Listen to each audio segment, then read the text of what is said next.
Tonight on HipStar Tonight. Now available on iTunes. Purchases now online at hipstar.ca. The original 1-800-NEED-A-GIMMICK.com. Please send your contributions to the Heart and Soul Foundation. It is tonight. Tonight on HipStar Tonight.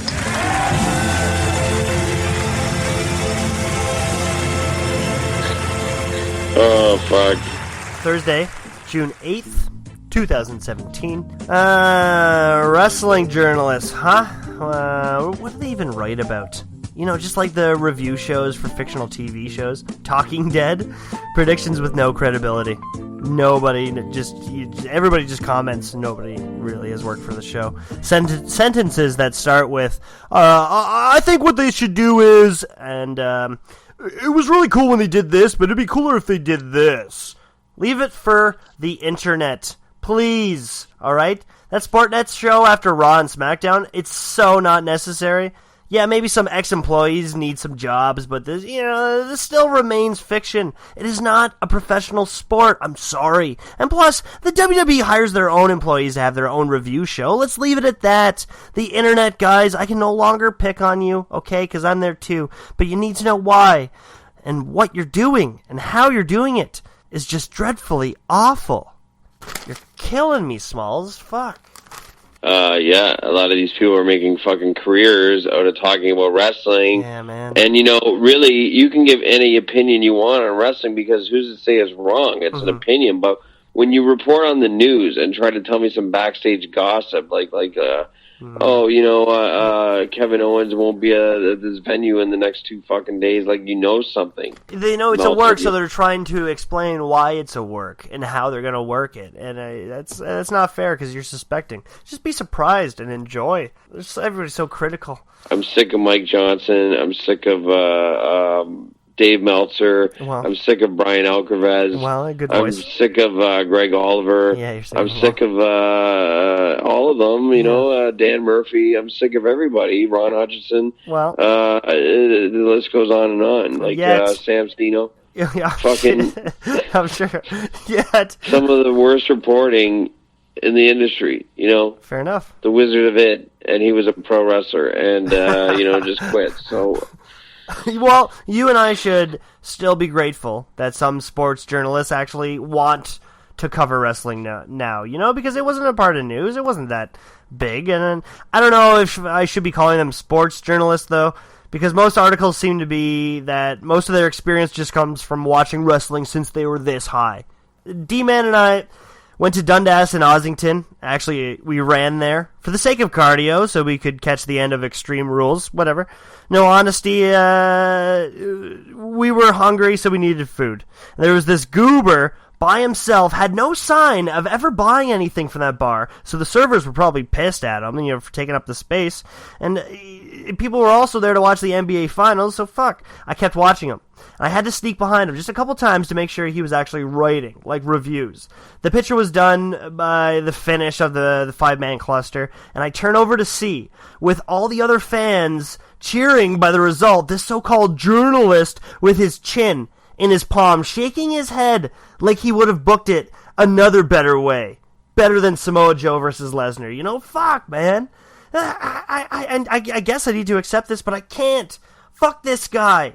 Fuck this, I know better attitude, I can't stand it, man. Fuck. It's, wrestling has become, instead of going for your favorites and wondering who's going to win the match, much like Samoa Joe and Brock, we now figure out what the best booking should have been. Right? That's what it's come down to. I would have done it like this. How it should have been booked. It's so gross, man. You know what? Why not have a smart reviewer who explains why it happened and why it's good? Let's not actually throw our fantasy booking in there because you'd probably have the job by now based on everybody else's resume. Well, a lot of the marks, that's what they do. Like Paul Saccone sits naked at his computer and it's the life. starts writing reviews on indie wrestling shows.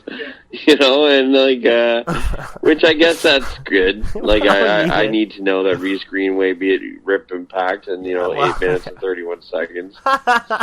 You got it down. I guess it's good. I get my reviews on Justin Sane and the Night Train review. And you should know what they're doing, man. You can't stay out of touch. And it's true. Like, we couldn't do these shows if we were out of touch. And because that's what we're complaining about. As all these people who just, aren't that credible, but they just offer their opinion like it's more important. And like some of these, I feel, I'm just going to put it out there. I think Michael Cole, and I brought it up on this broadcast before. Okay, yeah. Needs a serious investigation because you can mistake like his Facebook page. I thought was like a fanboy site for the fraternity because it is plastered with the fraternity fucking photos everywhere. Weird. Yeah, it's so uncomfortable. And those poor guys, but you're gonna get those fans being two hunks. But still, that is danger, man, because I don't even want to know what that kid did or that guy did to my tights. I shouldn't have sold them to him for $80. Well, word on the streets is like his whole apartment is full of wrestling pictures. Yeah. So I need to know because what is he doing in this apartment that he's staring at these pictures? Fair enough. All right. I like it. That's powerful. I like the motivation, man. I'm for it. And that's absolutely cool. So thanks, man. Thank you. We had a special break-in by our producers, and this is something that I'm sorry for. I'm sorry. Just say this is terrible, and I'm not going to put up with this. I'm a woman. And here we roar. I'll be quiet. No, say it. No. Oh. Producer says that this can't happen, so they just shut down the door, and they gave us that knock. So, this is awkward. Now I got to watch what I say. You think I don't listen? Can she leave? So the show's done? Yeah, well, I could ask her to. She's still staring through the window, so. Just tell her, leave. Okay, leave. Okay, bye. Okay, thank you. That was easy, actually. I should do. Yeah, you don't have to put up with that shit. Well, I know. You're right, man. We got really heated this week, and I think we just gotta lay back because I got a busy weekend. I'm getting married on Sunday, and my friends won't be there for me. But hey, maybe you will. Maybe you want to check it out. So maybe you can go on HipStar.ca, fill out the survey of what if Jay actually had an open mind and would walk me down the aisle. So you can get that now. But he's, some people don't understand your life. If you fall in love with a mustache man, your friend's not going to support it. But he still does it for the audio fame. InfamousJMoore at hotmail.com. This one coming in from Stephen Mason of Oakville, Ontario. I'm wondering, HipStar, since you're having the gay wedding, will you be having it at the cock pile or the rock pile? Very clever. Very clever. You just wrote a letter. Steve Mason, Oakville, Ontario. Thanks, bro. Well, thanks for writing in, I can't ask everybody to have an open mind, but I appreciate the support either way, and I just want to be talked about because I like the intention. Maybe this is it's an expression of that. Maybe I'm just letting pelvis gay first. Wedding maybe. Before we've had the Chuck and Billy gimmick. Yes, so but like they used to push the limits on national TV. Like you guys are going to have to push it further because you're having these marriages, gay marriages. Well. Fans bring the wedding in these underground clubs, so in order to get over, you're probably gonna have to suck his dick right in the ring. In order to get their ratings, yeah, I understand. Well, yeah, because we've already had the Chuck and Billy, phase, and you can get away with it at the cock pile. Yeah, and we already kissed. Might as well move on to the next stage. It's not gonna get over. Well, unless, huh? But it also works out that they were kind of rock stars. We're playing the role of, and maybe we can work with that. I don't know. I think we'll be happily together, and maybe you're just being critical. Well, I'm thinking the finish. If I was booking, much like what the reviews say. Yeah. Okay. I would have John Atlas run in and break the whole thing up, because he'd be jealous. Yeah. Right. The Playboy. Yeah. You get Johnny Atlas in there, no, we should all get married, and then that's how the show ends. People would be probably so ripped off, but. That would be pretty That's and money. same with Danny Orlando. You could have a sweet tag match, Danny Orlando and John Atlas versus you guys. Yeah. The hunks versus the stirs. Right. That's marketable. All right, I see that on a Death Proof graphic. Or Freddie turns on you and you're with John Atlas. There's so many different ways we can go out of it. We get to get the rest of the year booked. A more defined, chiseled man would look good beside me. So I'd go with that. I could look good as well beside that, right? Not a guy with a mustache and a shirt on. Mm-hmm. Yeah. Well, God bless you. I mean, if it works out for you the way you look at Sami Callihan in the locker room, then I'm proud of you. Thanks, man. That's all I wanted to hear you say. And it took this long. It took this long on a Thursday when we're supposed to wind down from the week, you know? I don't support it, but I'm proud of you. You're touching the heart, man. Thank you. We actually just spent an entire week just kind of sharing an opinion, but ranting about it. Right. And I just got so redheaded and fired up about it. But looking back on and it, not once did we talk about Smith Hart, who's dying. Part of the Heart and Soul Foundation. I don't know. It's he on could the be website. dead by now, but it's like we're gonna have to change the name of the Heart and Soul Foundation, like add a new heart, or maybe go a Neidhart, or Neidhart and Soul Foundation, or a Torhart even. That could work out. It doesn't blend as well. We could do it for the donations of the family, and I think that's important as well. In loving memory of all these people that were there in history with us. Okay, all right. I kind of put up a mean blog about Rip Rogers, but I don't know. I shouldn't have let it go. I shouldn't be bitter on that guy.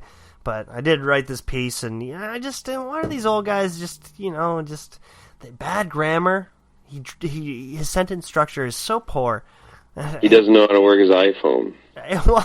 Well, you certainly don't spell U with one letter, all right, and B either. Okay, we can't neglect vowels. This is disrespectful, man. I don't know. Rip's a drinker. You know that, right? Is he? Well, that makes a lot of sense because he's still putting up all these posts of him choking out young guys and girls too, right. And it's he's just stretching them because people want to be Stu Hart now, and that's not the way to live. That's so destructive. Well, what do you want Ripper to do? He's still stretching out Buck Henderson. He keeps going back. Well, of course, you think you can learn something. You can, of course, go back and learn something, but I don't know if you need to be a huge public figure about it. I mean, they're flying him in at Battle Arts half the time. He's at blue suede shoes, getting drunk. Isn't that what you do there? Ripper.